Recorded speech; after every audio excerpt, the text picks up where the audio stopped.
This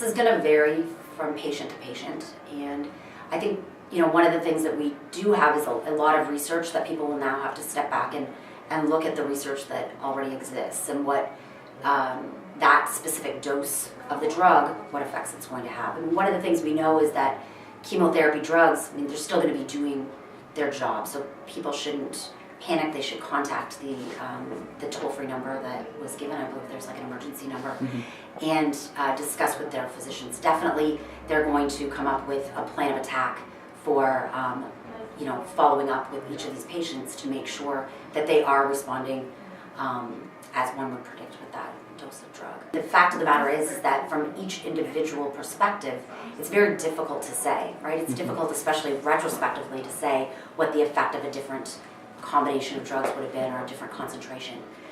For some people it may be a benefit, if you want to say, because maybe the normal dose would have been more toxic or might have caused the person to respond in a different way.